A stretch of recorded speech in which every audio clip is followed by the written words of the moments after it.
Welcome, everyone, to another edition of the Canadian Football Countdown. Yes, for those wondering who watched my Twitter account today, I still have the keys to the car. This is episode number 165, our Week 9 CFL recap. Welcome to the show. Tonight, we'll talk through all 4 games, or whether it's Horngate, whether it's Saddlegate or Noisegate or everything else in between. Nonetheless, we'll have it all for you here tonight. Along with our usual goodies, a power rankings, player of the week, and maybe a very darn good reason why I'm in the middle of the screen tonight. We'll talk about more about that a little bit later on. This is all made possible thanks to our presenting sponsor, Game Time TV. For more information, visit facebook.com/Game Time TV. Hi to those of you joining us live. There are some people already joining us live, so thank you. And welcome to those of you joining us on demand via Facebook, Twitter, Twitch, and the Game Time TV YouTube page, as well as I've already said, watching on demand.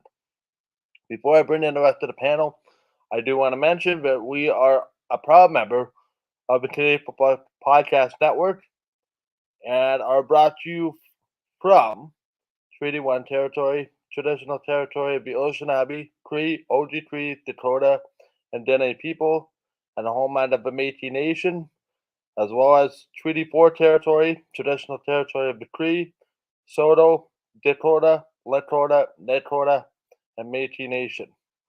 Without further ado, I'll bring in the rest of the panel. We'll start to my right with the resident expert in our betting picks, so I'm led to believe. More on that later. Good evening, Trey Colbert.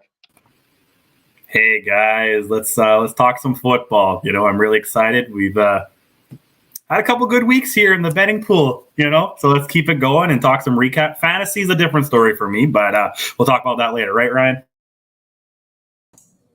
Yep, and we'll bring in somebody whose quarterback had a great week. The rest of his team, not so much. Sitting to my left, Ryan Coop. Good evening, Ryan.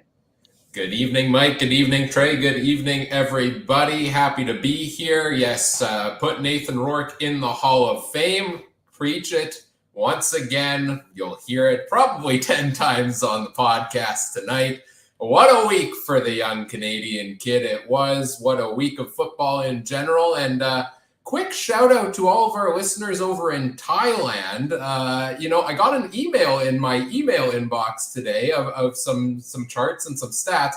Do you know we're the number 8 ranked football podcast in Thailand, guys? So shout out to everybody over in Thailand listening to this podcast. We hear you. We appreciate you. And of course, everybody else as well. Back to you, Mike.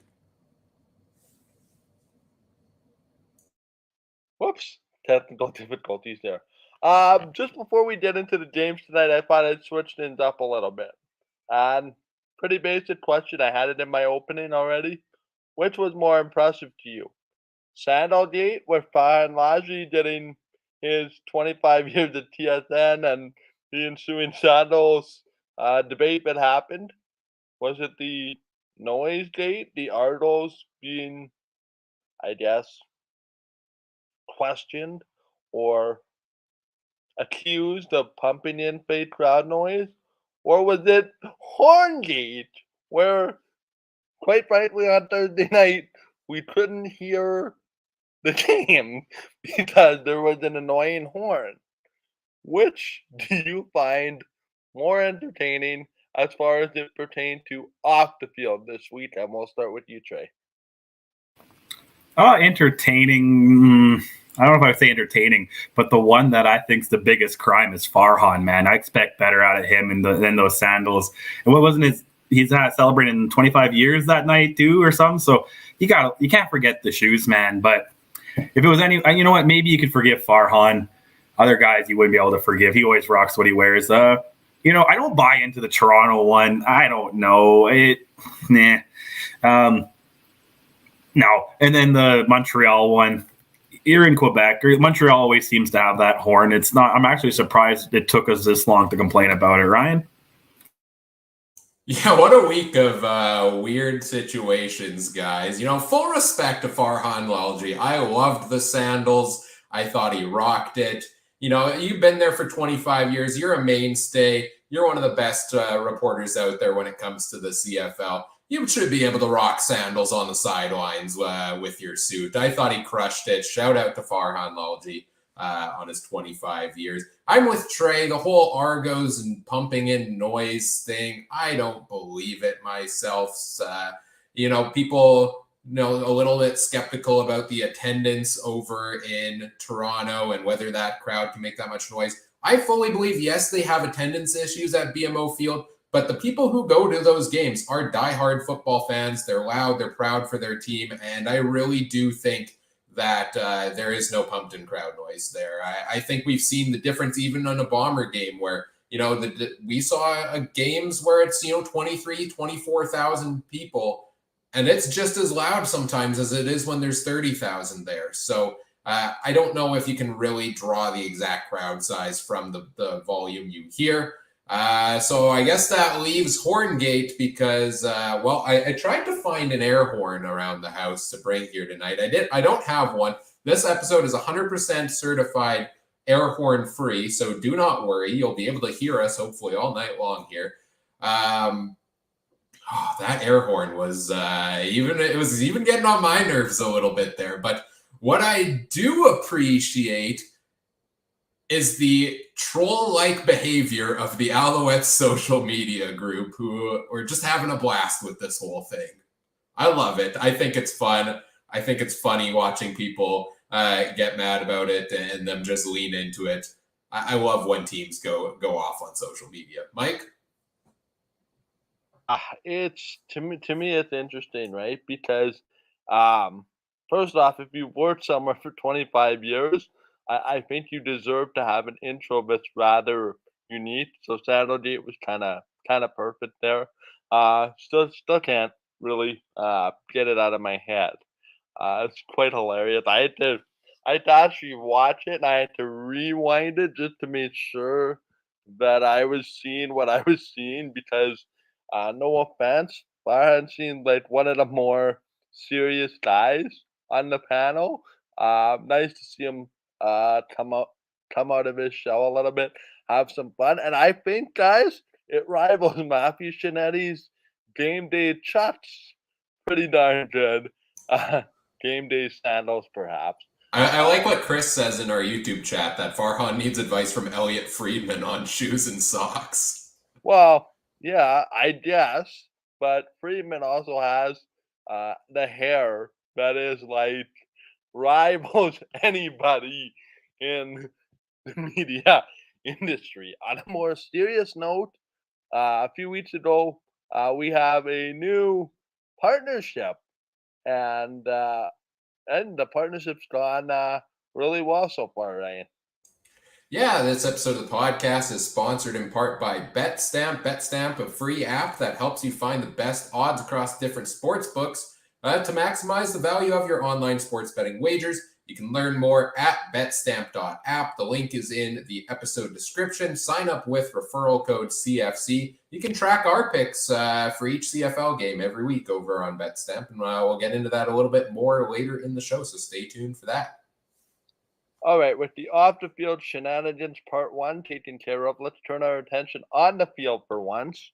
And there's one unbeaten team who resides in this fair city who had a opportunity to go to 9-0 playing Montreal on the road on Thursday Night Football, and they were able to do it, defeating the Montreal Alouettes 35-20.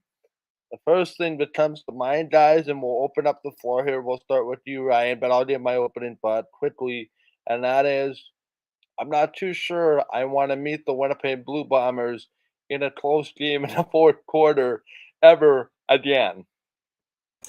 It's such a weird feeling after the years of turmoil where you went to a game, and I know this was on the road, but you went to a game at IG Field expecting a loss. And now you go into a game and it's tied in the fourth quarter, and it's like, oh, okay, sweet. Let's just go do our thing and wrap it up and go home, because it seems like they find a way in the fourth quarter every time. They played kind of garbage for 3 quarters of that football game and then exploded for 21 points in the fourth. And once they put the pedal to the metal, Montreal just fell apart a little bit there. The Bombers did what they did. They got their lead, and then they shut it down from there. And that's what they do best, Trey. Boys, we live in an era that none of us have experienced really, but my kids, my 7 and 4-year-old, they truly believe the Bombers don't lose because they've never freaking seen it, especially at IG Field. And if they have, it was cold games that I don't take my kids to, right? And I tell my oldest, I tell my 7-year-old, man, it was the other way. When I was your age, man, I went to a game almost every year on my birthday, and I don't think they won one. It was absolutely horrific. And now we're here where this, teams can't get a win. How would this game have been if Collaros didn't throw 3 interceptions? You know what I mean? This kind of was made. I started feeling like the West Finals last year when I think Collaros had 4 or 5, and then they still ended up winning the game.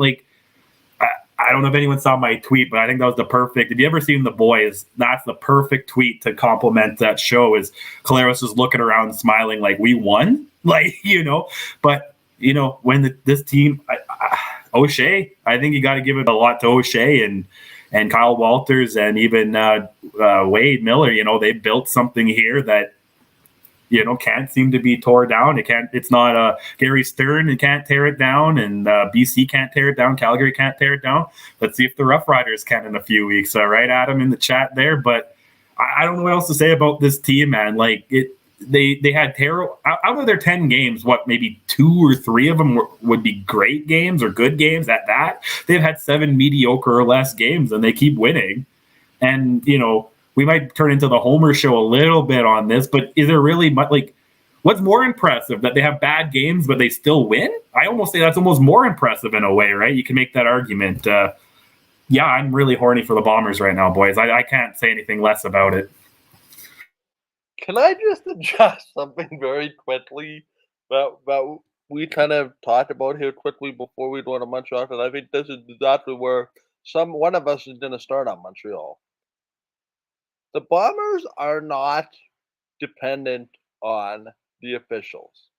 I have heard this narrative thrown around about the league hands penalties to Winnipeg. They go out looking for penalties to call against a certain team. Let's be very clear. What was one of O'Shea's mandates the minute he got here? Despite all the winning, all the losing that has gone on of late, discipline. We need to play clean, disciplined football. That's what the Blue Bombers do. They make their opponent take silly penalties, such as pyramiding. Oh my, really? This is the team that is coached how to not take penalties. Everybody should take a lesson in how to play football. I'm not saying that Winnipeg doesn't or doesn't get away with stuff. Everybody does. But I cannot recall the last time I saw an overly stupid penalty taken by the Bombers with the game on the line. It's often the other team taking these pyramiding penalties and these penalties that are, very avoidable, such as putting your hand properly or improperly on a third down. 5 yards is 5 yards. The first down is the first down. Get some luck along the way, but you got to be good to be lucky. And I think I don't know how to describe Montreal because I'm getting tired of it every week because it's one good game, one bad game. Sure. The Achilles heel of why we were led to believe that a coach was being fired. Usually when you fire a coach, it's because you want to rectify a problem, not make it worse. Penalties, as far as I'm concerned, gentlemen, still a problem for the Montreal Alouettes. Certainly a problem when you play the Winnipeg Blue Bombers. And the scary part for the CFL, not just Montreal, it's when the Bombers start finding those good games on a consistent basis. For Montreal, I don't know what to make of this. It's like you hang around with a team for 45 minutes, and then you can't do it. You fold the tent, you go home. I don't know. Listen. I don't want to be critical of Montreal this week because they played a really, really good 45 minutes, but the most important 15 minutes they seem to have forgotten about, which is the end in a close game. So I don't know what to make of Montreal because Winnipeg has just done this to everybody. But I'm not liking their prospects of a rematch, victory taking penalties the way they did. Trey, your thoughts on Montreal, where they go from here? To me, Trey, it's just the penalties. You fired a coach over so-called penalties, and it doesn't seem to be getting better in my mind. No, I agree. It comes down to that. And yeah, I don't think we all talked about this. It wasn't coaching in Montreal that was the issue. There was a lot more to it. And sorry, I was just looking here because I think I mentioned it to you guys. The line wasn't that bad this past week, but look, upcoming, the line opened up at double digits for the Bombers. And you usually don't see that in a back-to-back, right? You usually see the line get closer. Teams should know each other. But Bombers got some players coming back, it looked like today in practice. Let's see. It's minus 12.5 or plus 13.5 is the best for Montreal as of today. But we'll talk more Wednesday on that. Montreal, I don't know what their issue. They kept the game close. They were only 7-3 at halftime. I was scratching my head looking at that, and then the Bombers just took off. What was like a punt return, and everything just deflated Montreal in the fourth. They were still. Oh, heck, they were winning at the end of the third, right? Or close, right? So, it's just those deflating moments and penalties add to that, and a punt return adds to that, and some interceptions add to that. And I think the main thing is Winnipeg didn't get deflated when they had their turnovers, right? They know how to win, and Montreal just doesn't quite know how to do that. And unfortunately, but hey, fortunately for Montreal, no team in the East knows how to win right now. So Montreal could still win the division. Hamilton and Toronto are going to beat up on each other 3 more times over the next 4 weeks.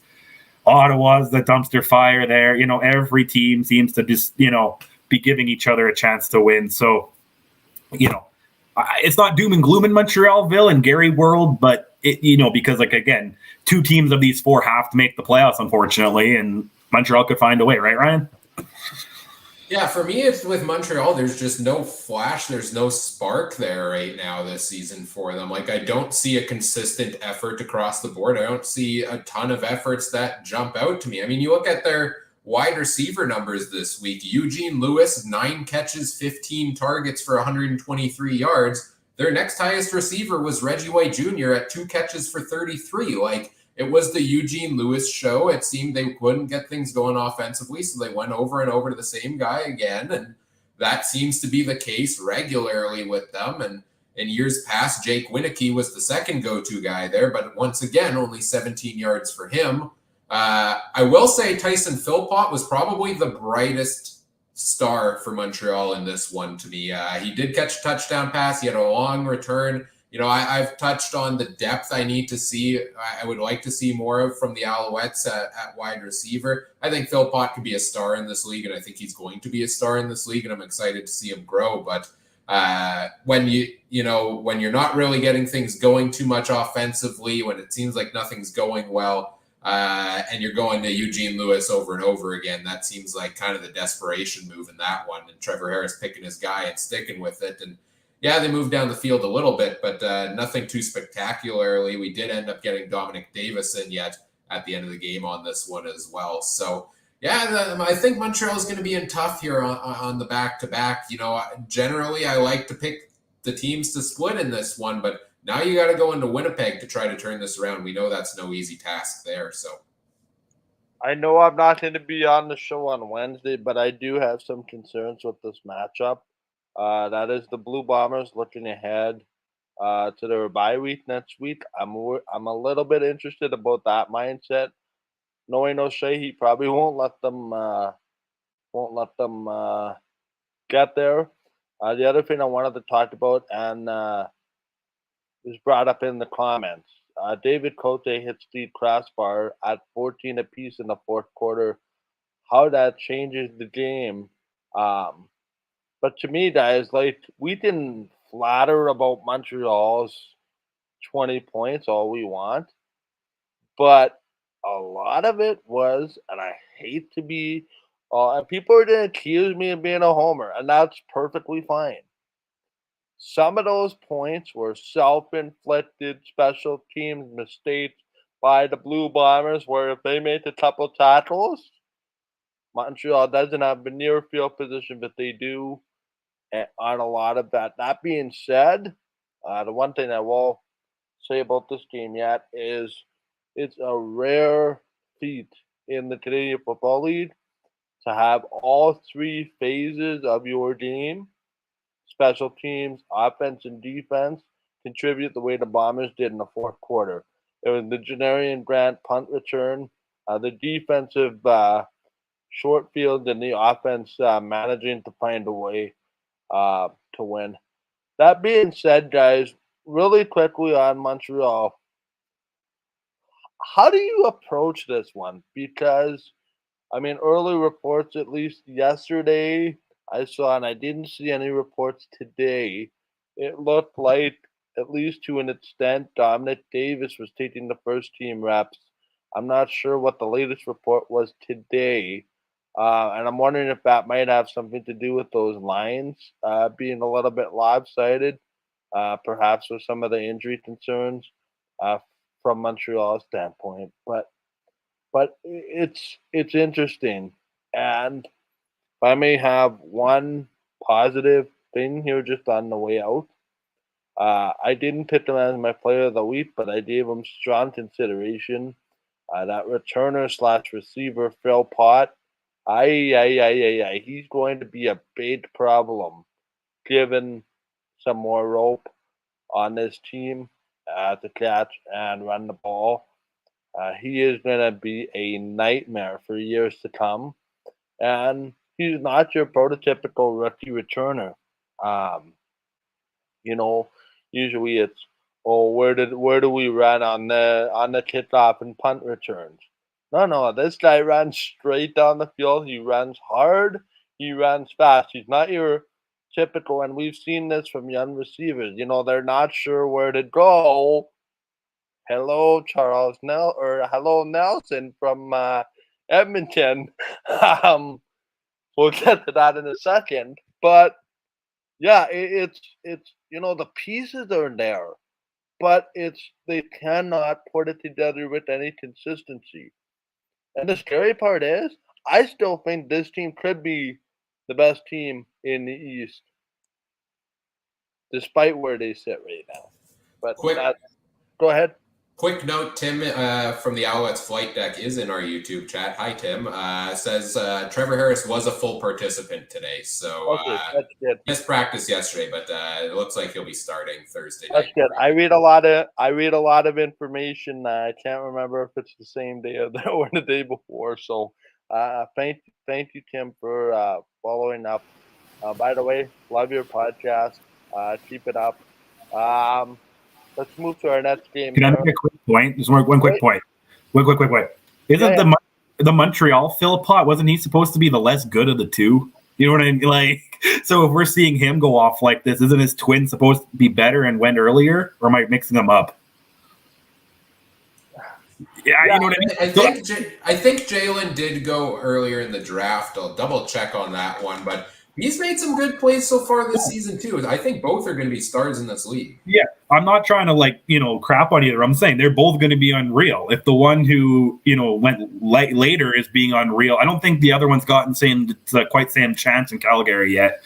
So yeah, I think we're gonna have to be Thank you, Chris. I'm always right. You don't need to tell me in the group chat, but we're in the chat. But thank you. Guys,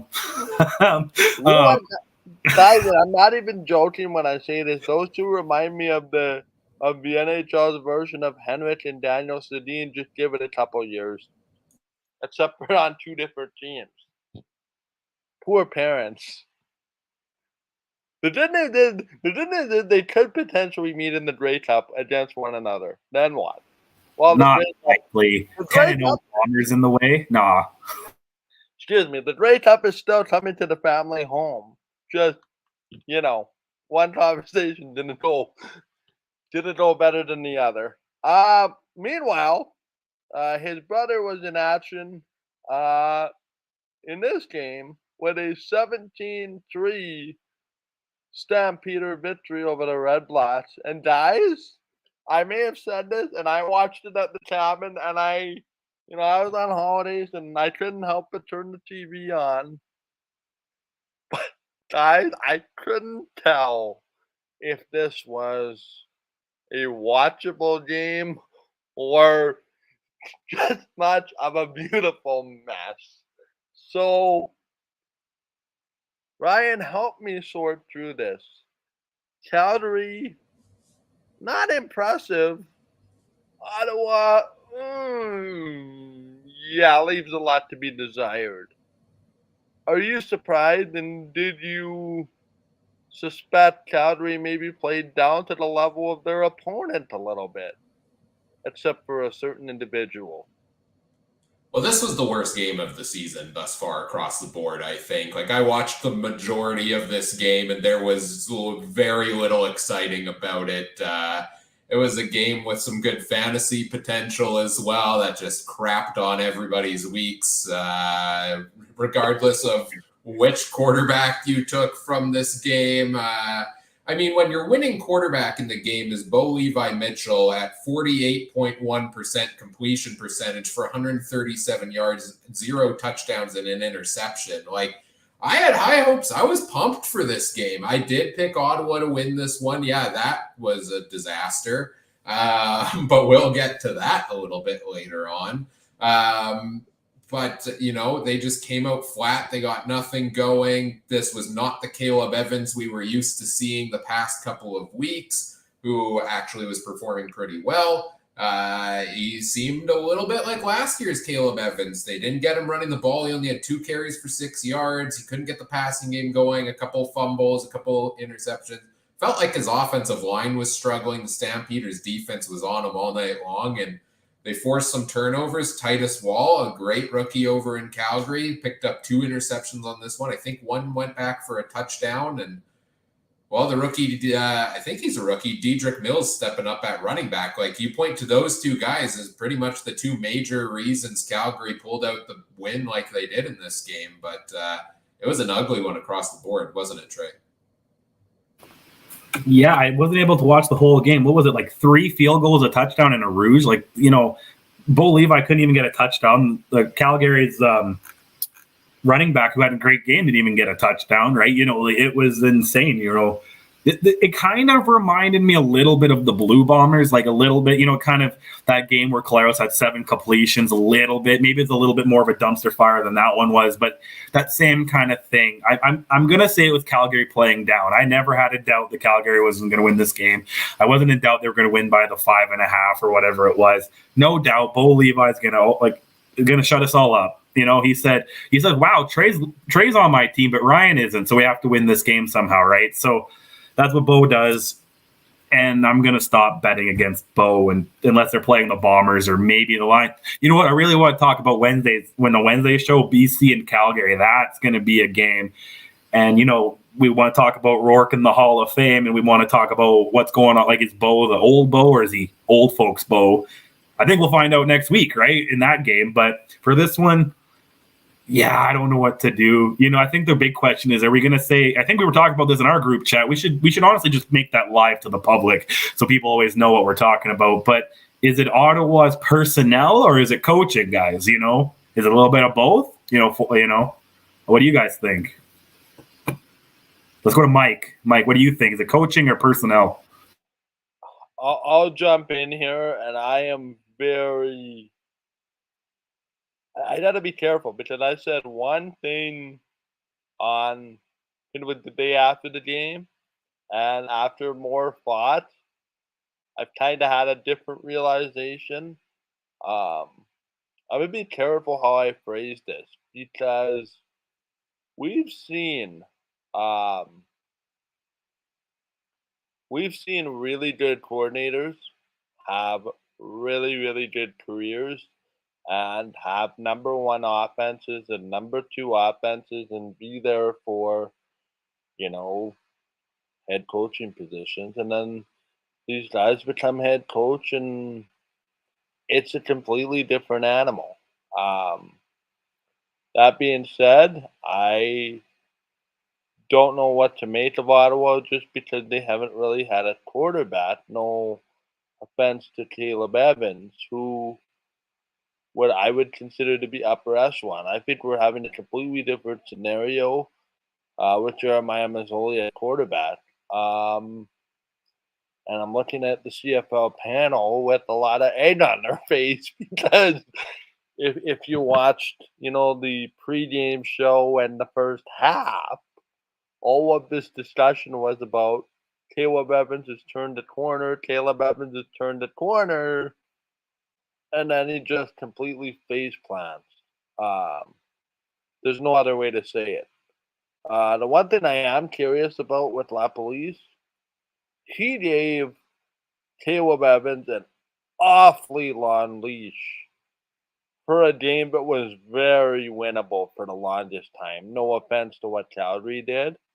I think you have a completely different discussion if midway through the first quarter or second quarter, you realize your guy doesn't have it and you make that change a little bit earlier because we saw Ottawa have some chances late with Arbuckle and he really had to force the issue with a couple turnovers. Now, whether it's a, personnel issue, I don't know. But I'll tell you one thing. I said that LaPolice should not be fired this year. I agree with that in season. However, if things keep going like this toward the end of November or early November, I don't know if you have a choice but to move on. Because 1 year is okay. Second year with supposed free agent overhaul, and it's still not working. Guys, the play calling to me was not very good. I was surprised. We've seen play calling from LaPolice that's much more exotic. The handoffs, the behind the back, the trickery. There is no confidence in that offense right now to run anything like that. The personnel is it LaPolice? I'm not sure. I know I probably had a long rant but went nowhere. Maybe I'm just confused. Like, what is Ottawa? I had high expectations for them. They're quickly becoming a very, very big disappointment. And maybe this is the appropriate place for sad music. Well, I'll just jump in here on this as well. We got this question also about how long does Sean Burke keep Lapo around on Twitter from Scott Westman. And, I said it all along. I think I've been saying, maybe give him the season, you give him time, a whole new roster, give them time to gel. I'm actually starting to change my mind. And I feel like this is, if you're going to do something, this is the week to do it. They're on a bye week right now. You're still very much in the thick of things in the East Division. Paul LaPolice, we've all said it all season long, doesn't have a great track record as a head coach. So then you start asking, do you think it's going to get better this season? And I don't know if it's going to. I'm now leaning towards the camp of, unfortunately, it's time to let him go. Now you have to manage the coach's cap here as well, which gets more tricky. So you're probably looking at an internal hire, maybe a Bob Dice taking over the head coaching role if it is. But, You mentioned the play calling. Like, I think it was 4 seconds left before the first half ended, and they decided to punt the ball for some reason to Peyton Logan, on the other hand. Like, why are you not just running out the clock in situations like that? You mentioned the offensive game plan just hasn't been ticking properly there so far. I think Ottawa has all of the talent to succeed, and I think they have all of the talent to succeed, especially in the East Division this year. I like what they have at quarterback. They have William Powell, great running back if they use him properly. They have a good set of receivers. They have some playmakers on defense as well, and they have a good offensive line. So I think the talent is there. I think it's being underutilized. Is it chemistry that's a problem, still building throughout the season? I guess we will see. Is it coaching? I don't know, but maybe now's the chance to make a change. And, like we've got Toronto and Hamilton going head to head week after week after week after week after, how many more do I have to say here? In the next little while, there's potential to move up the standings. So take your chance now, Ottawa, because I don't know how much better it's going to get if you stay the status quo coming out of the bye week. No, I agree. And I think, can you give Hamilton a second-round draft pick for Kari Jones? Like, is that allowed in CABA? Because you got to do something. And then after the bye, they have a back-to-back against Edmonton. And if there's one team in the West you want to face in a back-to-back right now, other than Saskatchewan, it's probably Edmonton, right? So you need to get something going. And yeah, I had Ottawa doing the impossible and crossing over preseason. So how do you think I feel right now? I don't even know what to talk about the East anymore, but I don't know. I think we were talking about the play calling. Well, I think Lappel got too spoiled with the talent he had in Winnipeg a little bit, right? Where he could do a lot of those misdirections, and you had guys like Harris and Dembski and Lawler and, all guys like that who are, amazing athletes. And I'm not saying that, again, we're the three guys on a podcast. Everyone on Ottawa, could bench press us combined probably, but they're not the same talent that Lapo has had in Winnipeg. And I want to see more out of Ottawa. I want to see more out of the East. So, I don't know what you can do. That's stupid. We can have a whole show on this. I don't like the salary cap for coaching either, because it puts you in a bind right now where you're kind of forced to stick with a direction, where usually coaching is the one thing teams can pay their way out of, right? If you can't with player personnel. But I don't know. Something's got to change. But like we said, they're still one game out of a playoff spot? Yeah, one game out of a playoff spot. So is it really that bad? Mike? Yeah, the other thing I find really interesting, and I had this comparison thrown to me to somebody that I was talking to. It wasn't on social media, but just in a general conversation, and he floated me the question, how close on a fair of a comparison is it to compare the Ottawa Redblacks season to the Winnipeg Jets season this past year? And hysterically, I started exactly what Trey was doing. And, well, it was explained to me like this. All the talent in the world, supposedly, Wheeler, Connor, Shifley, Ehlers, Hellebuck, and if you make the suggestion that, Ottawa has all this world-class talent, is it also a possibility that this talent, or too much of this talent, is underperforming at the same time? That was generally the point that was made and why the comparison was made. You guys are laughing at me. No, that's a good comparison, and some explanation would be required, please, because I'm curious. Well, I'm laughing because if we want to talk about dumpster fires, I could have a 3-hour show on the Winnipeg Jets, man. I think the Eastern Division is less of a dumpster fire than the Winnipeg Jets, but maybe you could bring me on your hockey show in the fall and we could talk about that. But I want to compare. I think it's Ottawa mixed with Montreal, because also Montreal fired a coach saying we need to fire a coach to get things going, and the Jets did that, or he resigned, whatever. And guess what? Nothing changed in Winnipeg, right? So and that's why I'm laughing, because, it's great that you can compare the Winnipeg Jets to what's going on in the East Division right now. That's a perfect analogy everywhere, and I don't know if I want to say Ottawa's got the same, level of comparison of talent as the Jets, but I do like that comparison. Ryan?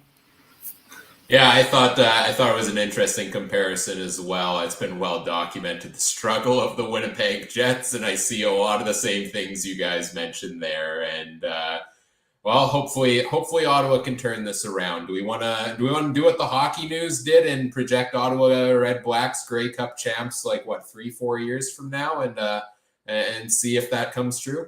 I think it's more likely for a CFL prediction than a hockey prediction, but. Yeah, step forward last week for Ottawa, step back again this week for them, and coming out of the bye week, no idea what to expect. Well, guys, I think we're going to get a clear indication of these next two games against Edmonton because they're both big games for both teams. I'll make it a bold prediction right here, right now, even though it might not be that bold, because one of the teams is pretty much out of it. But whoever loses, if somebody loses that back-to-back, they're done.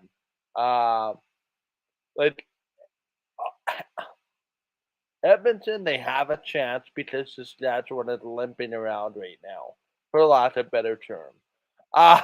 Sorry, Adam. I know I probably hurt your feelings and you're crying in the corner, but we can deal with that some other time. But in fairness here, Edmonton has a chance to make the playoffs. Ottawa has a chance to make the playoffs. Both these teams should be looking at the game the exact same way, in that we have a chance to pull off a 2-game win streak. Unless you're Victor Cruy and he says we're going to have a 4-game win streak and his team completely turtles in the first game. I like the confidence. Congrats on owners that like to make proclamations. I just love it. But somebody's going to be disappointed in this 2-game series. Somebody's going to use this as a springboard. More likely, it's just going to be a split. Battle of Ontario, round 1 of infinite, I guess, in the next 5 weeks. 4 of the next 5 weeks, these two teams will meet. My opening thought is, will anybody be around by game 4? Or will they be calling in practice roster players to take the spot of injured players? Because to me, the story of this game was the physicality and the violence in this game. And it was going both ways. Both teams were losing players. Braylon Addison, the running back, Sean Thomas Erlington, took a couple big hits. We saw some kind of a running game from Hamilton, which was nice to see. But Chris Edwards had other ideas in the fourth quarter and ran back to pick 6. Guys, if the first game is any indication of these 4 out of the next 5 that these two teams play, 4 out of the next 5 weeks, is this television appointment viewing for both of you, Ryan? Well, I've been pretty sour on the weird schedule here of 4 times in 5 weeks between these two teams because it seems excessive in a 9-team league to go and do that. I guess it would seem more excessive in like a 30-team league, to be fair. But I don't know. Now part of me kind of turns around on it. I forget who the comment was from, but I really liked a comment I saw on Twitter that was like, if we want to go back to the hockey analogies here, we got a darn good Stanley Cup playoff rivalry going on. 4 straight games here between these two teams. I know there's a bye week in the middle, but we're going to see a lot of gamesmanship where we have already seen two teams that hate each other. So, yeah, this could get a little bit ugly, and that may make it either very interesting viewership or something I may not want to view. We'll see, depending what direction that goes. But I think it's going to be interesting to see two teams that clearly hate each other, division rivals, the chance if you can take 3 out of 4 of these to break yourself wide open out there in the East Division. I think we're going to see a lot here from these two clubs in the next couple of weeks. So I don't know. I'm turning around. I'm kind of excited to tune in and see how this bounces back week after week. Might be a little tough to come up with new storylines to talk about on our preview show for each of them, but I think the games themselves are going to give us a ton to recap here each of these weeks, as this one did. Trey? Oh, yeah, I agree. And I like your analogy, or I was even thinking like a 4-game weekend series in baseball, right? You're going to see it the same team Thursday, Friday, Saturday, Sunday, and you're going to be sick of each other. But, that's CFL football right now until we get that Schooners team in there or whatever team ends up coming. But, we can all complain about scheduling. We all know how difficult it can be with 9 teams, I'm not good at math, but I don't think 9's divisible by 2. So, weird things can happen. The game itself, though, was not bad. Again, it was one of those games that, Toronto was down at half. What did I say? Almost every game this week was kind of a snoozer till half, and then everything comes alive. And who would have thought that Toronto would miss another couple kick, or was it an extra point, and then they still end up winning? I don't know what to think about the East, but we said Toronto, these guys see each other three times over the next 4 weeks, and one of them sees Calgary. I think it was Toronto. It's a lot of games in there that, if Toronto can go 4-0 in that's huge. And now Hamilton's thinking at least to go 2-2, if not 3-1 in the series, right? So, and this could be the tiebreak, right? Who hosts the game in November, right? It could be the tiebreak scenario. So, it's more than just a couple of wins in the series. It could be the difference between 7,000 people at BMO Field or a sold-out Ivor Wind in November, right, guys? So it's, I guess BMO would probably still be sold out with the Tiger Cat fans coming down around the lake, but it could be a big change, right, Mike? Hang on, I gotta give you credit here, Trey, because at halftime of this football game, you were the one who went out and said that a big Argos second half comeback was coming, and it sure darn did. So kudos to you on this one. Mike? What else was I supposed to say? I picked them in my point spread. Was I supposed to say they're going to roll over and die? No. What was that? And I'm curious now. Did you see something in the game that prompted you to say that, or was that just an off the wall comment? I have to say that for betting purposes.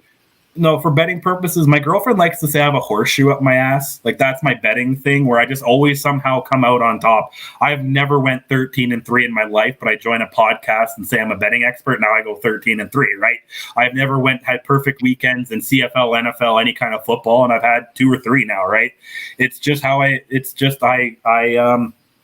have confidence. I don't know where it comes from, but I just ooze confidence and cockiness. And I said, you know what? No, Toronto's not going to lose this game because I picked them to win. That's all it was, Mike. That's all it was. Okay, so let's talk about this quickly in a couple parts. Yes, no, rapid fire from both of you, so you can turn your microphones on if you want, because all of these are basically rapid. Are we concerned about Hamilton based on what we saw this week, Ryan? I'm concerned they're not going to be able to field a roster next week, yeah? With all the injuries. Trey?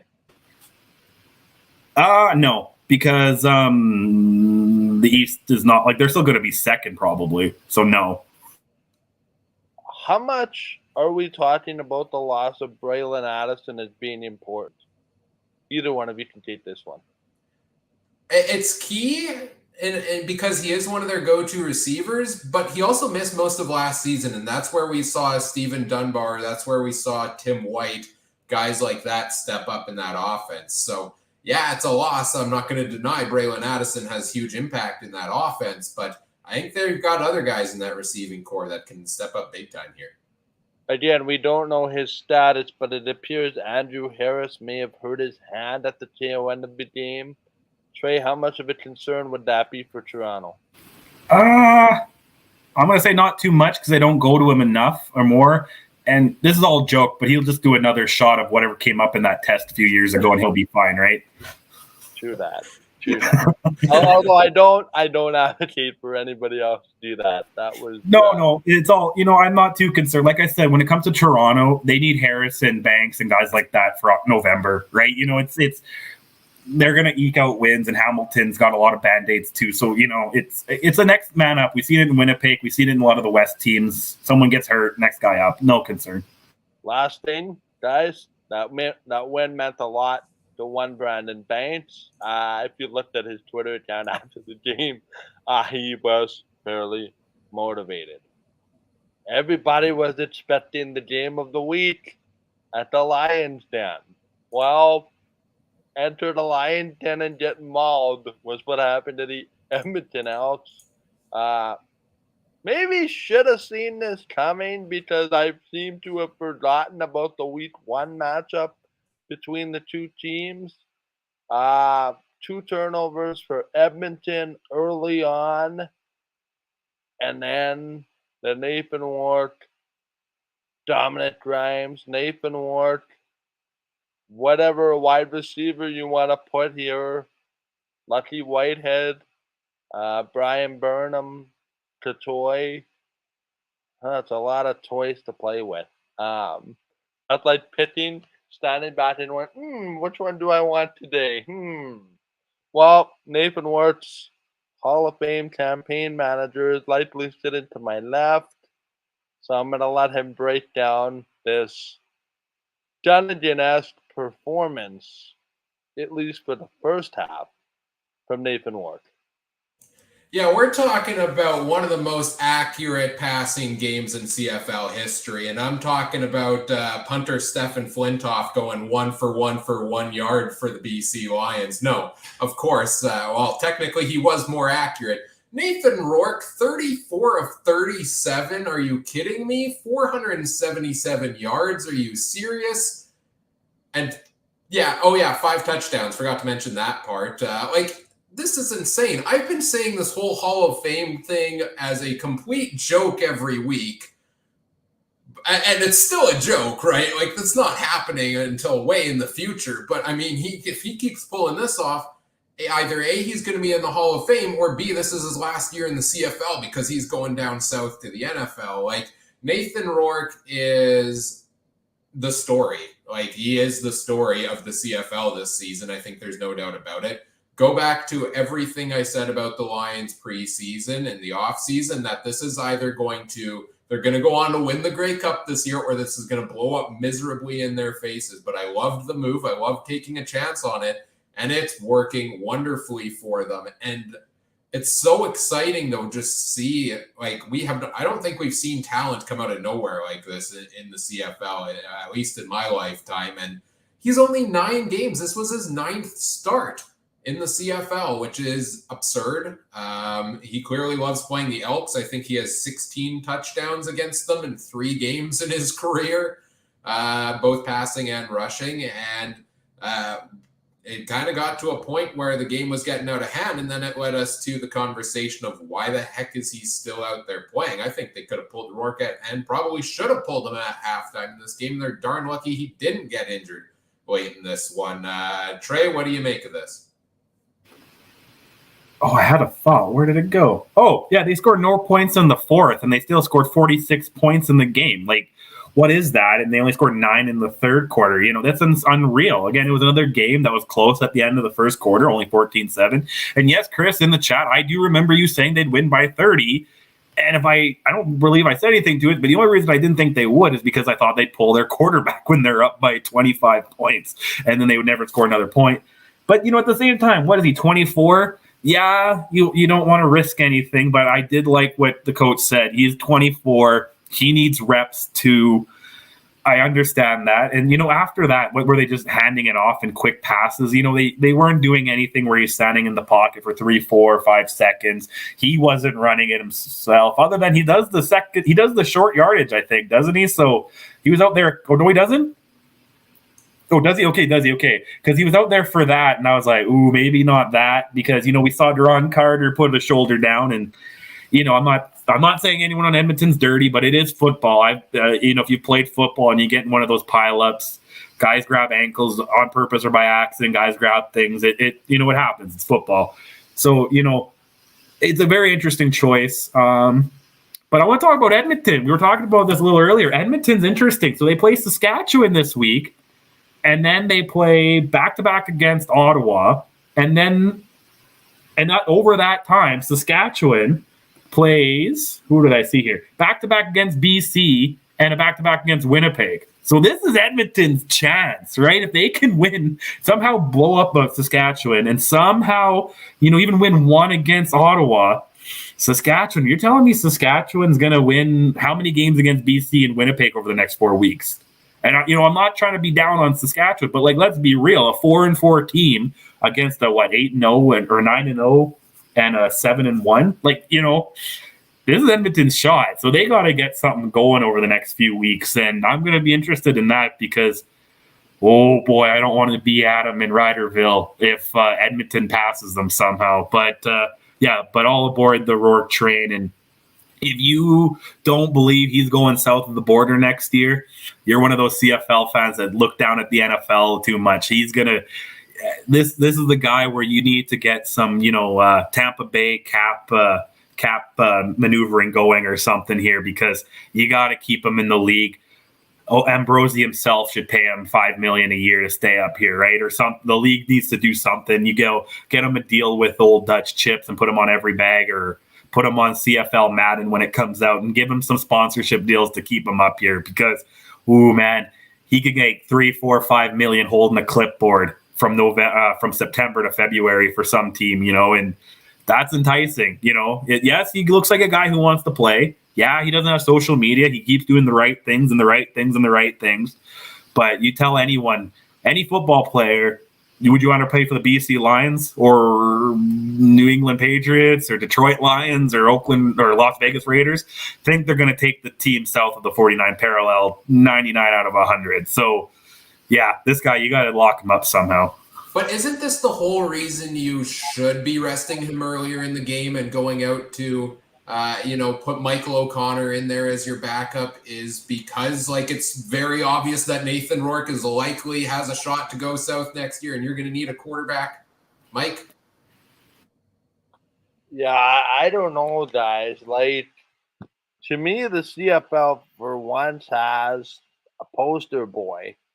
Not to take anything away from anybody else that has been that marketing guy, kind of like Shohei Ohtani does in LA. Guys, this is a poster boy written all over it, and the CFL is about to realize one of its big problems, and that is retaining talent. And I like what Chris said about taking Nathan Rourke over Drew Lock in Seattle. I could subscribe to that theory as well. The other thing, guys, this is getting publicity in the States for the CFL. I heard an interview, I think it was Nathan Rourke with his college football network there at Ohio, talking about the game after the game. This is not just a Canadian story here. I saw it on some American sites about, hey, did you see what that guy that used to go to Ohio University did? 34 out of 37 and accuracy and slinging the ball around like he's playing catch in the yard. Well, not quite like that, but it made the world take notice, and the CFL needs to find a way to keep him here. And I think it was Travis said this a couple weeks ago. There needs to be that one player that you're allowed to circumvent the cap for. If there wasn't ever a case for it, it's right now. Guys, I am so excited for your show on Wednesday because I want to hear what you have to say about Calgary and BC. But as I'll warn you before, we've had a lot of games with a lot of good records, and they turned out to be pretty dull.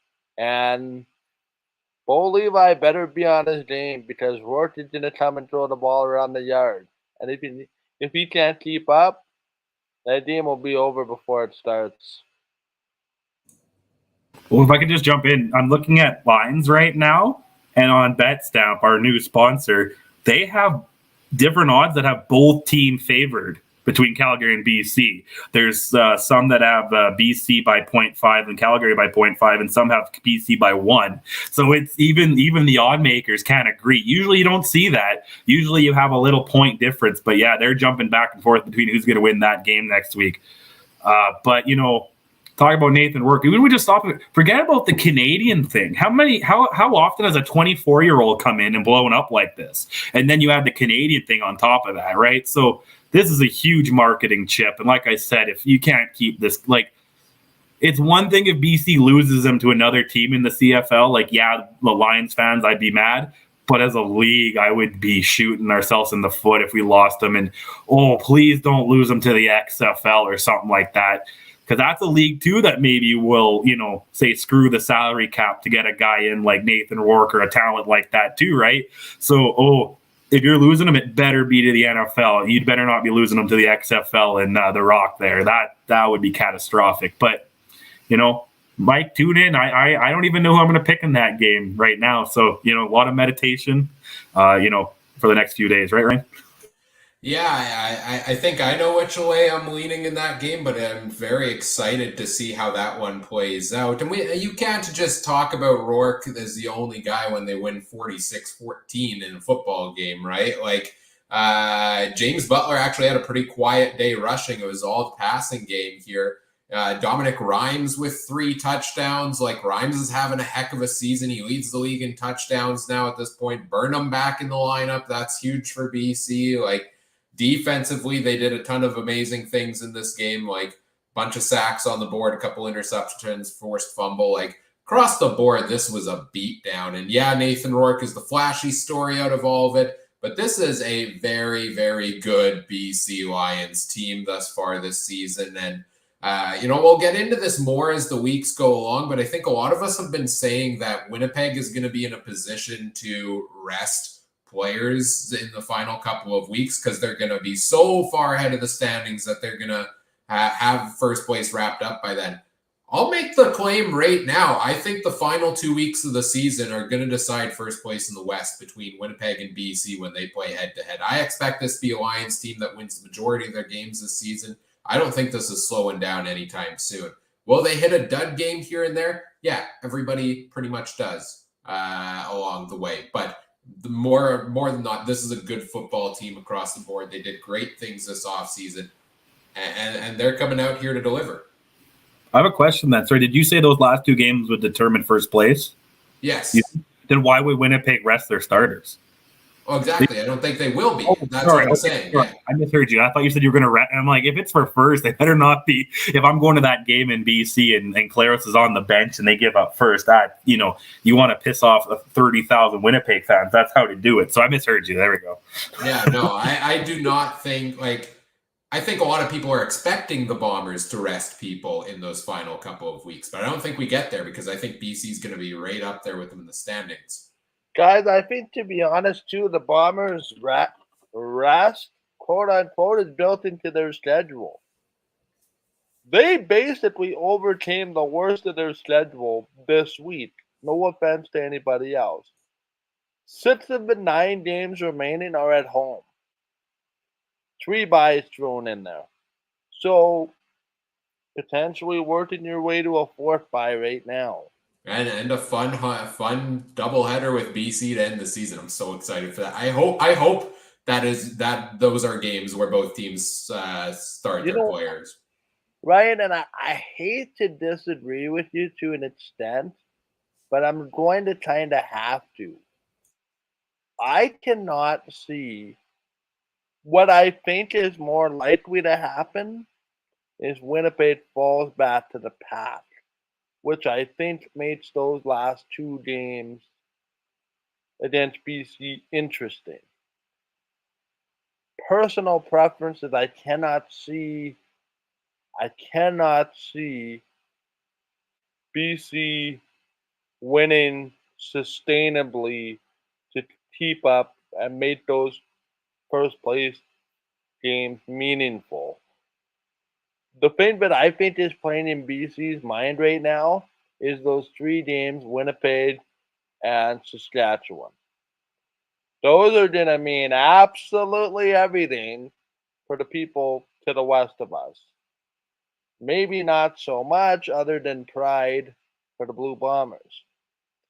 Let's paint a scenario where Saskatchewan wins 2 of those 3 against Winnipeg. Do I see that happening? Probably not, but it's a rivalry, and we've seen what .500 in one half of the rivalry does, and a team that's in first place does with those types of games. The door is open for BC to get into this race for first place, but it's not necessarily them winning out the rest of the way. There's a chance here for Winnipeg to fall back to the pack. The way it's set up right now, BC's 6-1 and Winnipeg is 9-0. That's an awful lot of pressure to win those games in hand. We'll see. Could you imagine 16-0 Bombers versus the 15-1 BC Lions in like week 18, 19, 20 there? That would be unreal. And that would be the only way Winnipeg has a shot of going undefeated, because you'd have to start your starters. Like, could you imagine? And that would be the biggest thing to be like one division, right? You can't have a BC team go almost undefeated and finish second. Yeah, and then you have that debate of, let's say, 15-3, 14-4 West final. Now you're going to have people really up in arms, because on the other side, that's probably not a matchup that can, live up to the light of day, and that might be the Grey Cup in the conference finals. And if I'm Winnipeg, I want that game at home, not the least of which being the weather. But, again, time will tell. That brings up an interesting point I just want to bring up. Have we seen Nathan Rourke play in the cold? Because, he's got a stadium, and Ohio isn't the coldest place in the world. So I wonder what happens there in, October, November in Winnipeg/Saskatchewan, right? That's interesting. 8 touchdowns. That would be a thing. But you know what I mean? He could be a perfect player, but then, you take away the pass game in the cold. And yes, they have a run game. Yeah, they have a huge run game. And he runs, but, slippery, watch him twist something, that cold in Winnipeg in November and October could be interesting for him. Yeah, it's interesting, Ryan. I'll let you jump in here in 1 second. I just wanna bring something up as well. I have concerns with Saskatchewan based on the schedule, and it's not because I'm a Rider. I'm supposed to hate the Riders because I'm a Bomber fan. Realistically, 2 left with BC, 3 left with Winnipeg. If you go 1-4 in that scenario, you might be turning out the lights on your playoffs in the West for sure, but in the East, you might have yourself a chance. The other thing that I would kind of want to consider here is people in Riderville are up in arms about the last 3 games in particular. No better way to shut the critics than go on a dead run against BC and Winnipeg. So that's kind of the two-edged sword here. I have thoughts on Edmonton, but I'll let Ryan jump in here for a minute. Yeah, I want to talk about Edmonton more here as well. So I'll go over there because that's who the Riders play next week, I believe it is, right? So it kind of ties into what you were mentioning there. Edmonton. Every time you think they take a step forward, they play BC. It seems, right? Like they can just not play a consistent game against BC. It seems maybe Chris Jones's defense is getting it together, and then they deliver this performance. And when Chris Jones originally signed a 4-year contract and say he was going to stick around for the 4 years, I think he was ready to leave at halftime, pack it up, and go home. You could tell Jones was not happy the entire night long. I'm sure we're going to see, we saw a number of cuts during the bye week. I'm sure we're going to see a number more this week. I wouldn't feel comfortable or secure in my job there if I'm anybody on the Elks right now, based on the way they've played the past couple of weeks. And it just seemed like nothing going right. This game was out of hand pretty quickly into the second quarter. And the offense, didn't get a whole lot going. The defense couldn't make a stop no matter what. And it just tailed into the second half, and it looked like there was no effort all the way around in this one. So I don't know if there's too much. I don't know if Elks fans even want us to talk about how their team did in this game, to be honest, because there's not all. I really I'm sorry to say, I don't have a highlight of this game for the Elks here at all. Like, maybe it's that Darrell Walker seemed to have a good game coming back from injury, but Taylor Cornelius was the leading rusher with 13 yards. Nobody really had a fantastic outing. It was a rough game for Edmonton, and the door was open for them to have a chance to get back into it in the West after Saskatchewan's last 3 losses, and well, they dropped this dud. The highlight for me, guys, and I think this should serve a memorandum for Chris Jones, constantly changing the back end of your defense game in and game out doesn't help. He's had so many different configurations on the back end of that defense that I think it throws his own team into a state of chaos. Granted, they probably haven't figured out who they like at certain positions back there. So, I don't know, guys. I don't know if we shouldn't expect any different when all these roster changes are being made week after week after week.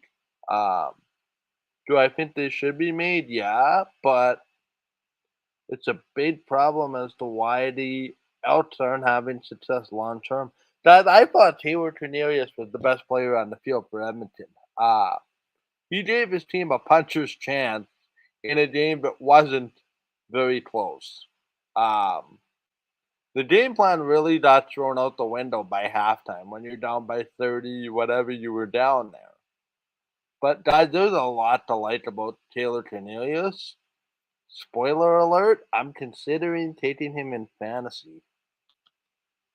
Well, I want to talk about Chris Jones, though. We're talking as if he isn't an expert at football. Like, yeah, we can say about him, but we're looking at the schedule. Like we said, they have 1 against Saskatchewan and 2 against Ottawa when Saskatchewan has the 2 toughest teams in the league, BC and Winnipeg. Chris Jones somehow manages to win through 2 or 3, beats Saskatchewan and sweeps Ottawa. Like, they're fourth and they have the crossover potentially, right? In Saskatchewan, I can't see Saskatchewan going 2-2. Yeah, they might split the Bombers, but they're not going to split BC and the Bombers, I don't think. So, I don't know. I'm not as down on Chris Jones. Like, yeah, he's going to do whatever he needs to do, and he's going to reconfigure it, and then he's going to get a win and maybe against Saskatchewan and get a win against Ottawa and be in that crossover spot, and he's going to stick to the plan. It's going to work out. We have a playoff spot. You know what I mean? And Chris Jones is, maybe he won't be here for the 4 years, but I think he's going a little bit the long game here, a little bit more than let's win now. He wants to see what works.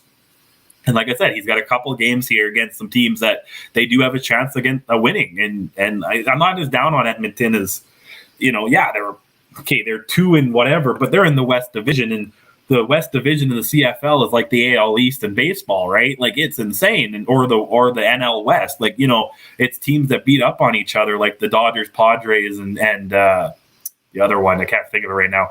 The Giants, there we go. Teams that just beat up on each other, and whoever comes out of it's going to be your Grey Cup winner or your World Series winner, right? And Edmonton's just unfortunately is the whatever teams in the NL West that sucks, like Arizona. You know what I mean? And they could be a good team, and they could they could swing in at the end and get a wild card spot, and you never know what happens, right? So I'm not too down on Edmonton. The next few weeks will be telling, I think. My concern, and I guess it could be a positive though too, is that most of the games down the stretch are divisional matchups. They haven't won a game against the West Division yet. They've got 2 wins against the East, but they haven't been able to win those games. So if you can't deliver on those, you're not going to make your way up the standings. If they can turn it around and all of a sudden put it together, well, then that's the other side of the sword, right? It gives them a chance to make their way easily up the standings a little bit. So we'll see what's coming up here down the stretch for Edmonton, Mike. One really quick comment before we move on to the betting segment of the show. It's Adam's comment in here. He said, "All I know is a frustrated Jones makes happy Ryder fan." I don't know what it is. There's a German word, and Ryan, you might know what this is. It's Schadenfreude. People have a lot of that, and it's taking joy in the misfortune of others is the best English definition. I don't know why but Rider fans have a lot of schadenfreude when it comes to Chris Jones. And it's time for our everybody's favorite segment of the show, where the jury comes out as far as our betting picks.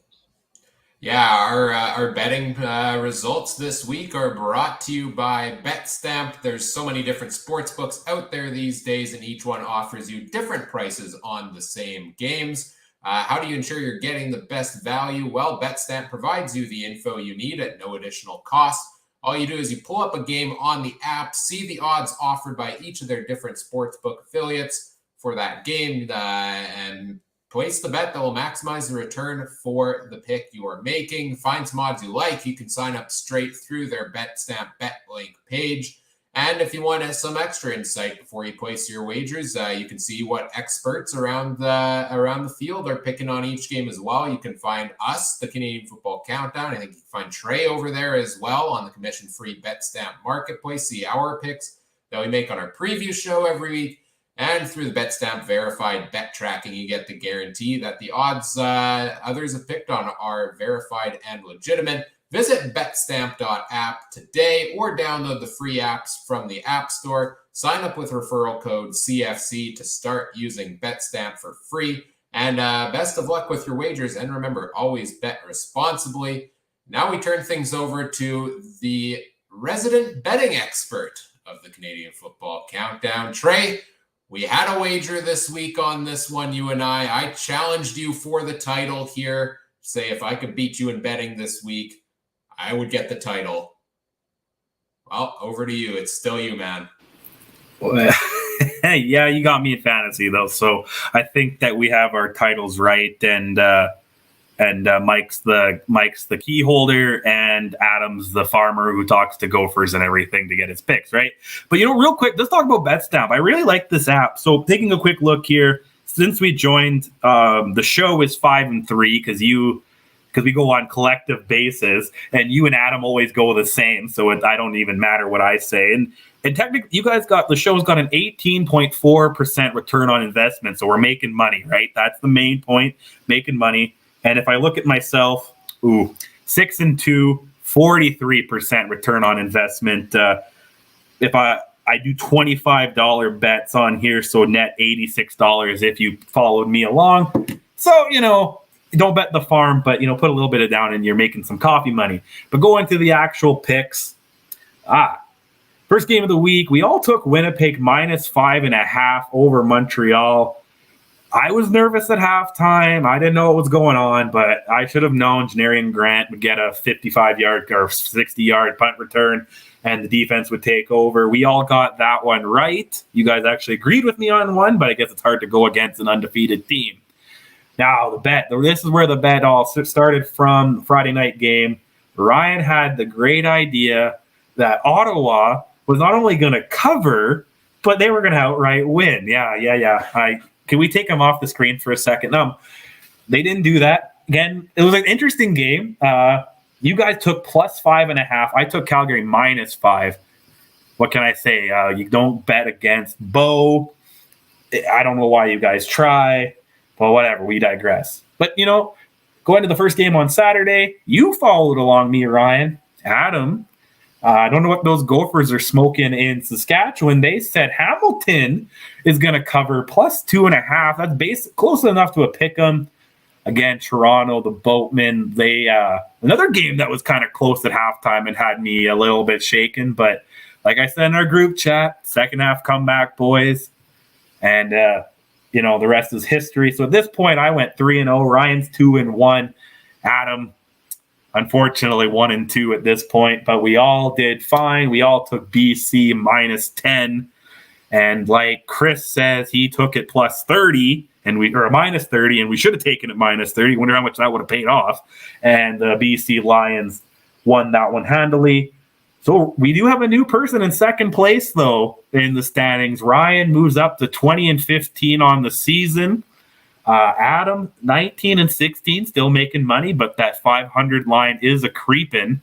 So, I hope that he doesn't have to sell the tractor to pay off some of these gambling debts if he, keeps this way going.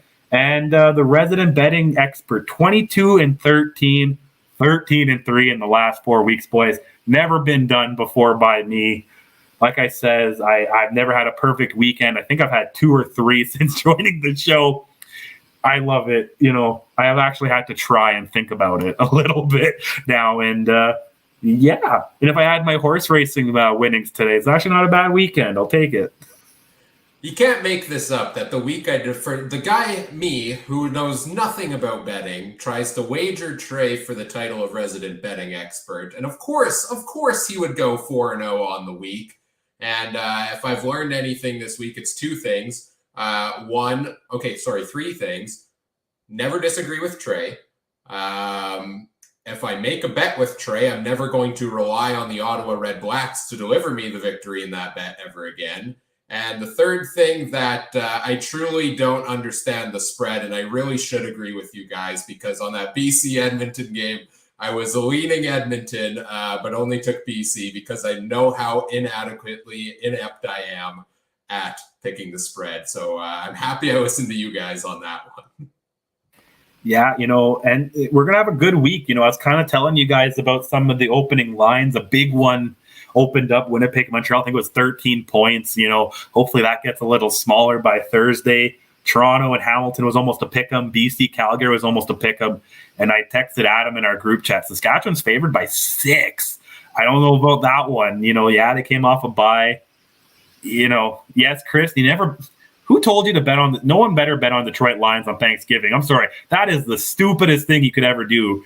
If there's one thing to bet the farm on, it's probably the Detroit Lions winning on Thanksgiving. No, I'm just kidding. Don't ever do that. Oh man, I'm excited for NFL betting too, but different show. Maybe I'll have to talk to our college guy, Brandon, and get some college NFL going. But I'm excited, guys. It's been a good time, but I don't know if I can do it again this week. This weekend looks tough, but I said that last weekend, so I don't know. I'd have the TV network if you boys want to do that show. Get a hold of me. Something I've been looking at for a while. Really quickly, just to move on for our other fantasy leads. Somebody else will have a very good week here shortly. In the CFL CFPN podcast fantasy lead, Ryan has defeated Trey in CFC Civil War version 3. Ryan improves to 8-1, while Trey falls to 5-4. Did point correction come out yet? So that's official. I don't know about CFL. I know point correction doesn't happen until Tuesday in the NFL, right? So, are you asking for a recount of the votes here, Trey?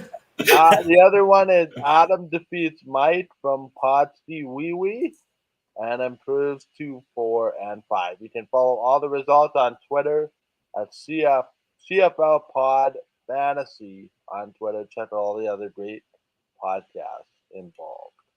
I want to mention, so I beat Trey in that. So our other wager last week on the preview show was Trey decided we're challenging one another in fantasy this week. And if Trey beats me, he gets to lead the fantasy segment on this Wednesday's show. I beat Trey by 2 points this week?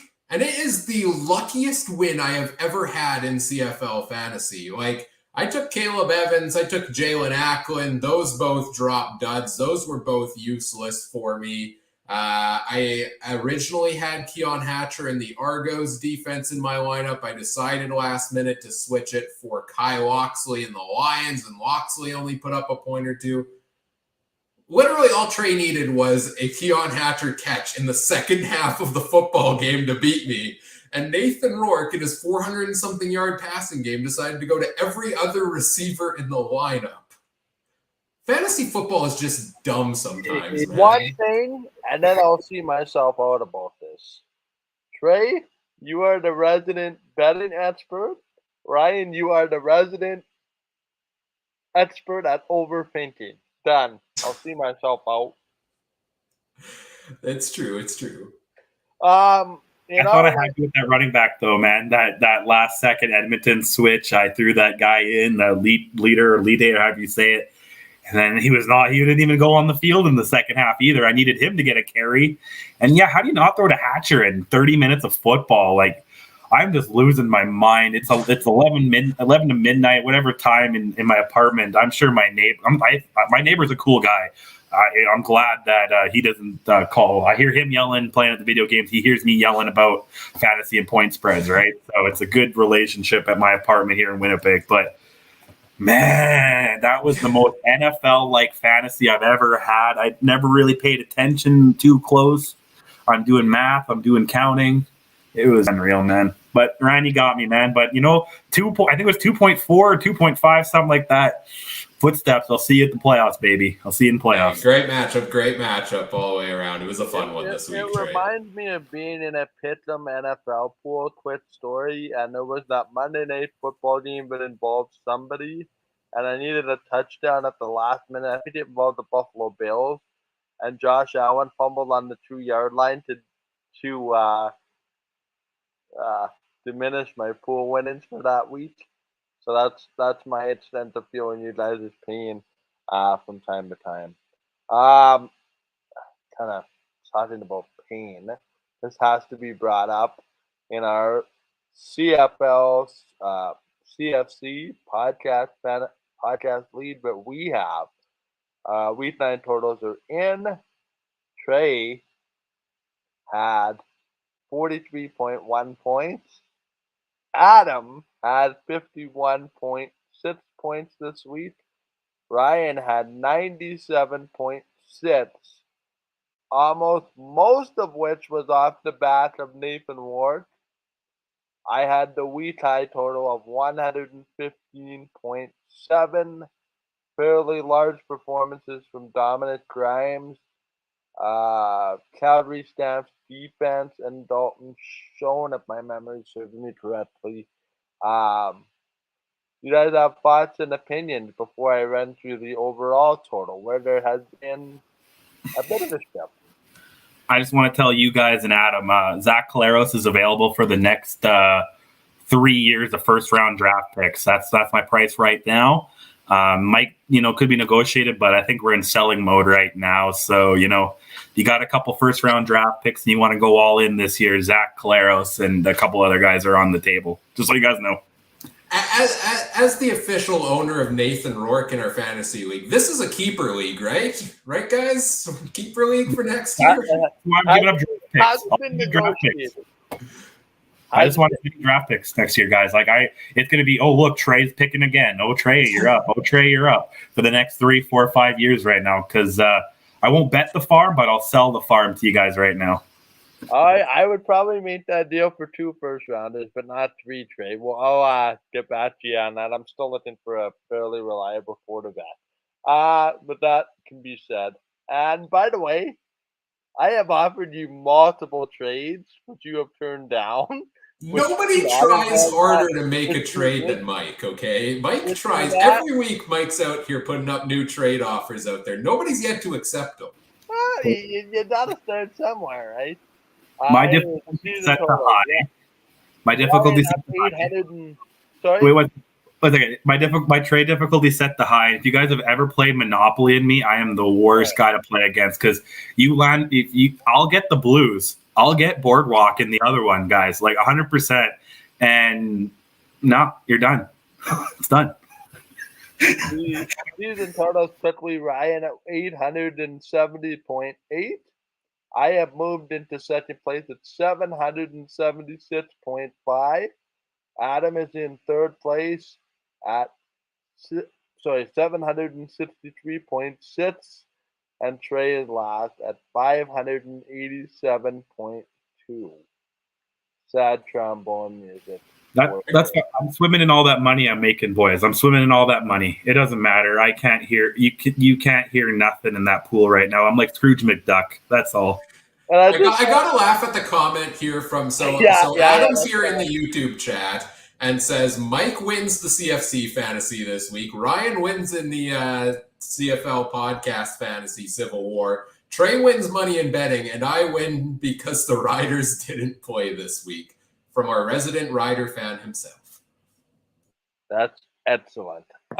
Quickly, guys, let's move on. As soon as I can get my screen to function to players of the week, I'll just do Adam's Player of the Week really quickly. He chose Dominic Rhymes for 9 catches on 9 targets for 91 yards and 3 touchdowns. Not much more needs to be said about that performance. And the amazing part, all of those 3 touchdowns were in the first quarter. My Player of the Week, a little bit off the board. I went with Cam Phillips of the Toronto Argonauts. 8 catches, 85 yards, 1 touchdown, a 21.3 yard average. These guys did not see my pick anyway prior to the show, so this is news to them. That's my pick for Player of the Week. Ryan, we should have seen this coming. You didn't need to be first in the chat. We always know that as the Nathan Rourke Hall of Fame campaign manager, I'm going to get you to gush about your Player of the Week for another minute, just one last time. Yeah, well, I had to send it super quick because I saw Adam typing earlier today, and ain't nobody going to take Nathan Rourke from me for Player of the Week. He's been my Player of the Week 3 times, I think, now this season, and I expect many more to come, and he continues to play better and better every single time. 5 touchdowns through the air, 1 touchdown on the ground, 477 yards, I think, broke his previously set record for most passing yards in a game by a Canadian. 91% completion percentage. I think that's 3rd best in CFL history.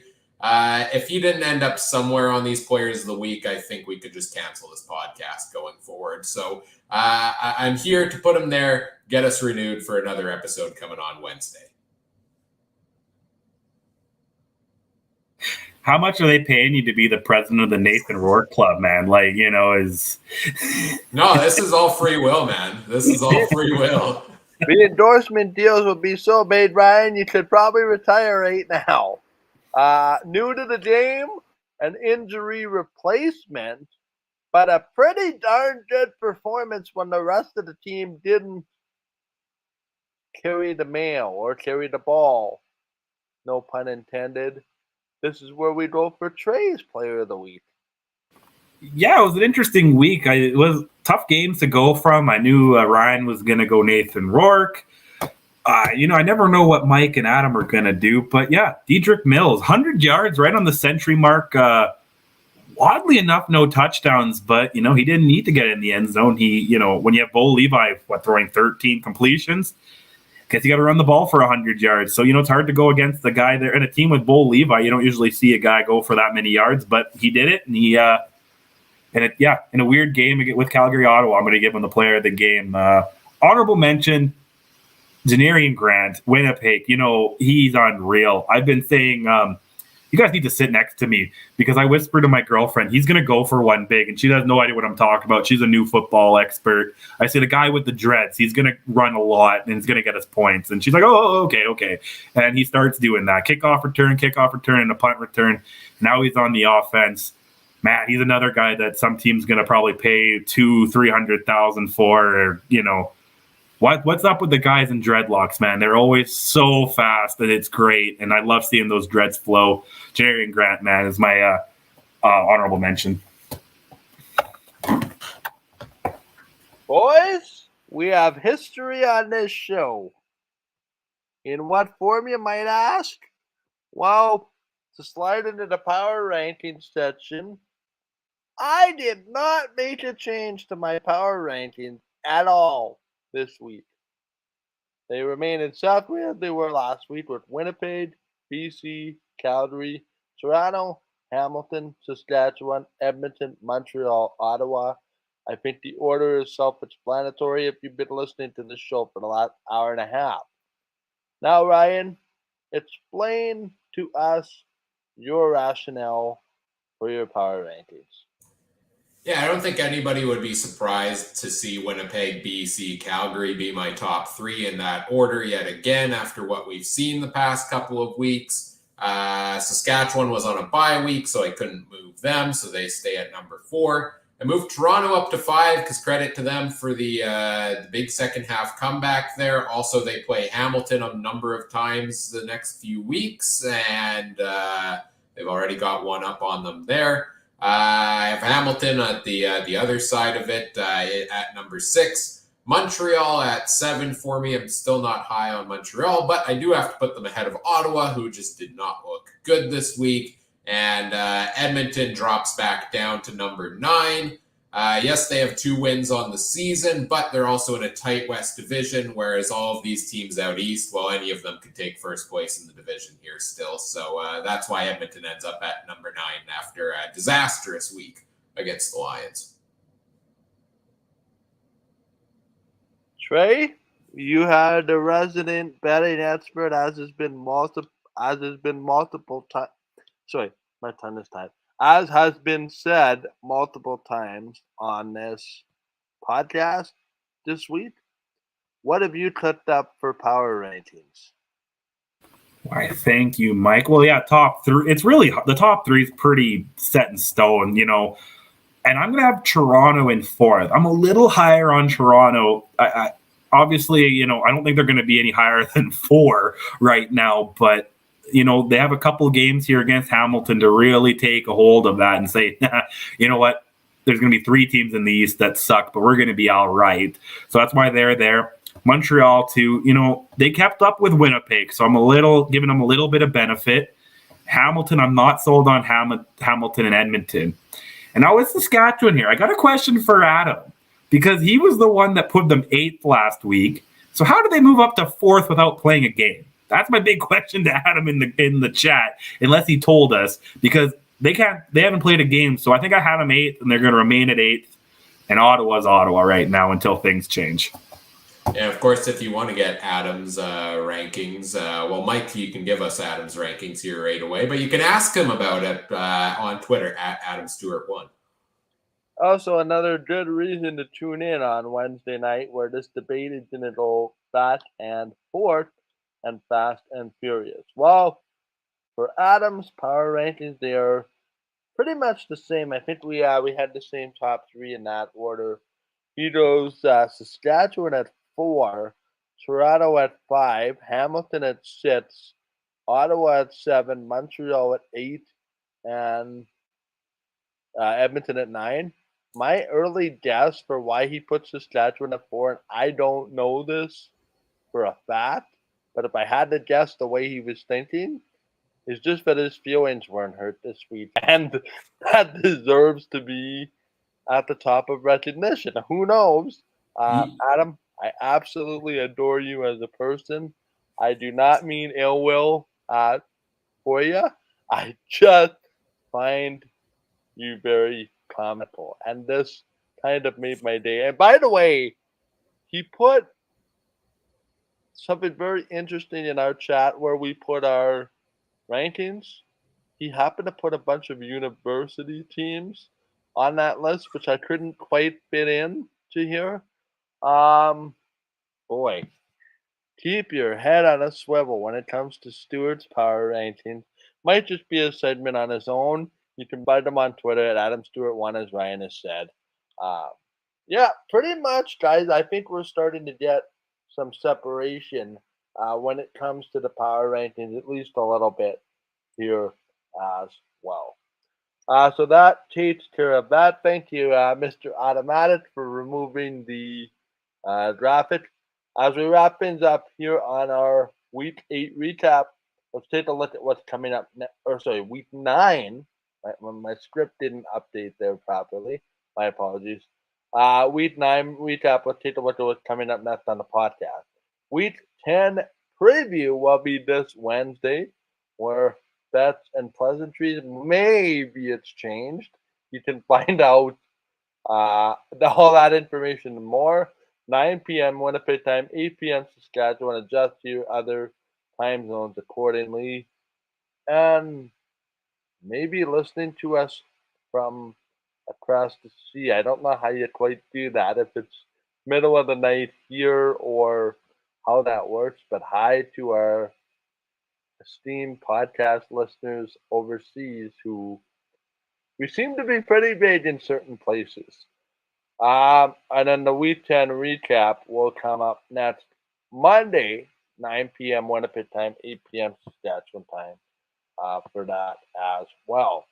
You can catch all these shows and more every week on YouTube. You can search the Canadian Football Countdown, facebook.com/CFC Countdown Pod, on Twitter at CF Countdown Pod, on Twitch, twitch.tv/CFC Countdown Pod, as well as on the Game Time TV YouTube page. All made possible thanks to our presenting sponsor, Game Time TV. You can learn more about upcoming events, facebook.com/Game Time TVMB, or by visiting watch.gametimetv.ca. Want to follow us on social media? As mentioned, you can find us on Facebook and Twitter at CF Countdown Pod, where you can find might be a little bit bias here.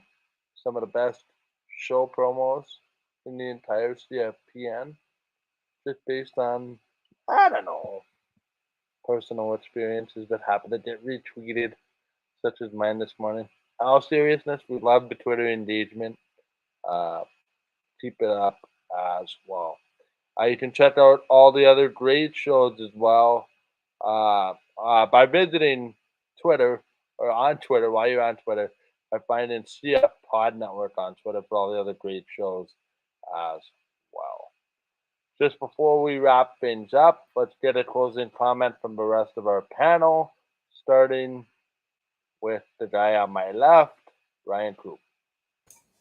Yeah, fun week of CFL talk here. Looking forward to the Wednesday night show for sure. It should be a lot of fun there. If you want to talk more CFL Fantasy with me, I had a couple fun conversations around that on Twitter, around the pick of Caleb Evans this week. I stand by it, even though it didn't work out.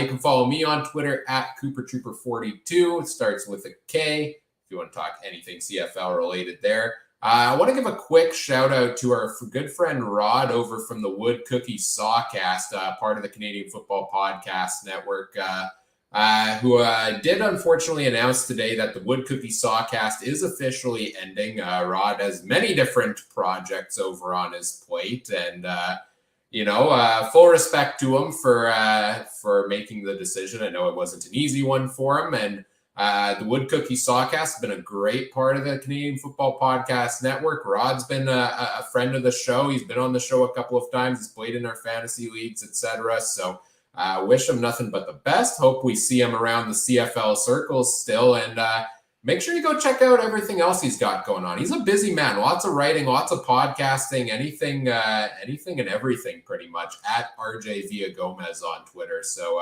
shout out to you, Rod. Happy to know you and wish you all the best.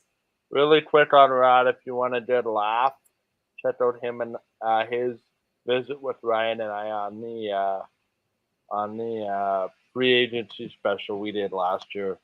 Near the end of the day, to be honest, I was getting a little tired. Rod comes on the show and he is like a firecracker of energy, but sets all of our energy right back up. He's like that guy that comes with the jumper cables and puts them on the battery and gets everybody else going. That was him. All the best to Rod as well. Sorry, Trey, I have to cut you off here really quickly because we got some breaking news here, but I want to slide in quickly. Trey Roberson is done for the season in Calgary. That was announced. He had surgery. The injury sustained in the Winnipeg game. Quickly, Trey, and then we'll go to Ryan quickly. Just reaction to that news. Unfortunate for the Stamps.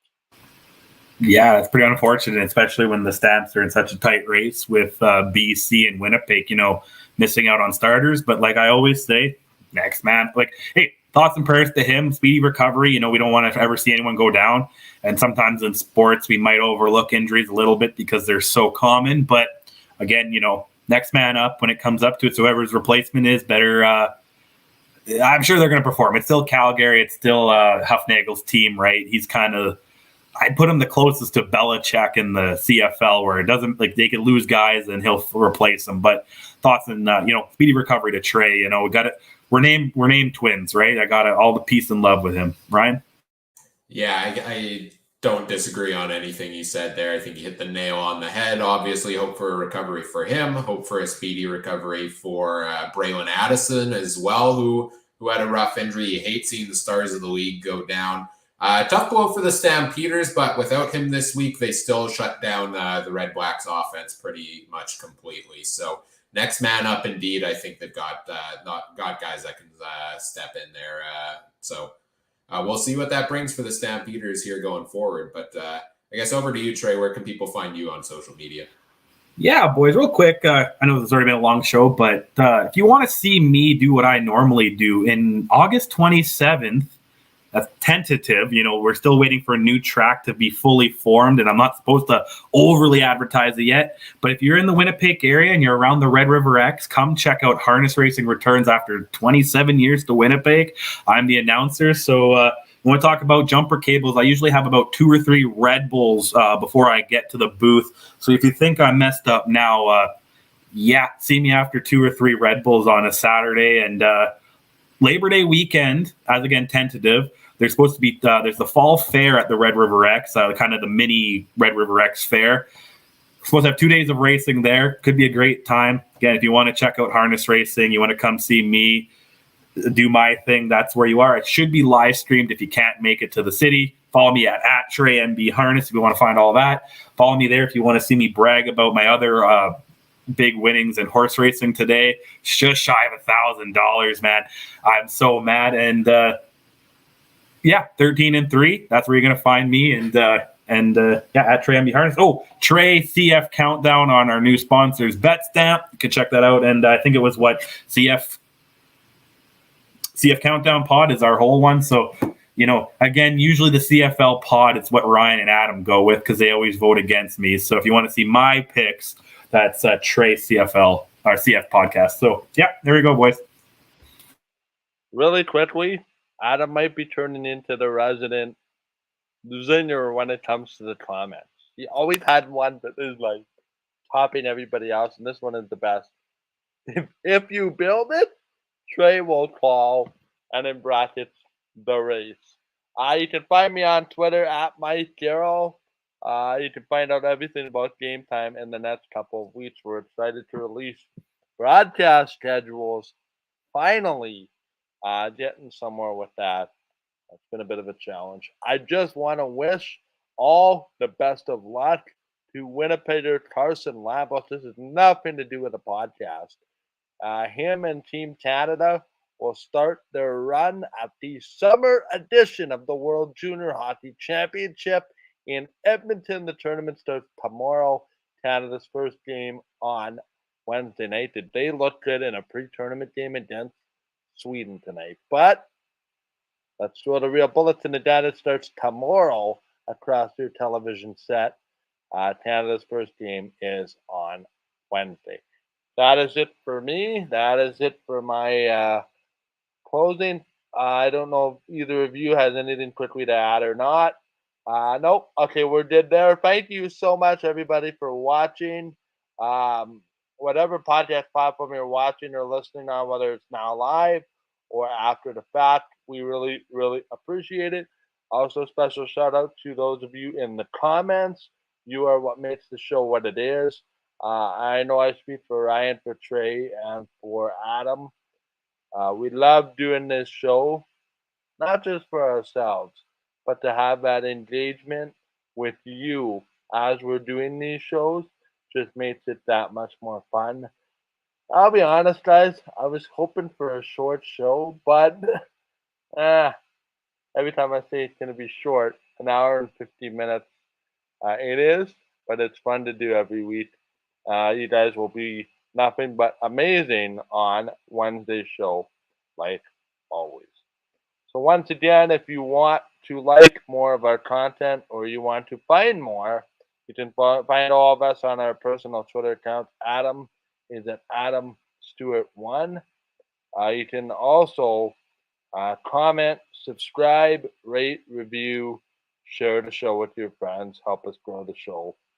And we always appreciate that. On behalf of Trey Colbert and Ryan Coop, this is Michael Gale saying thank you for listening and for watching. Thanks for making us part of your Monday. And the rest of the boys will talk to you on Wednesday. I'll be back next week to recap what may be a crazy or a not so crazy week. Stay tuned, everybody. Have a great week. We'll chat next week or on Wednesday.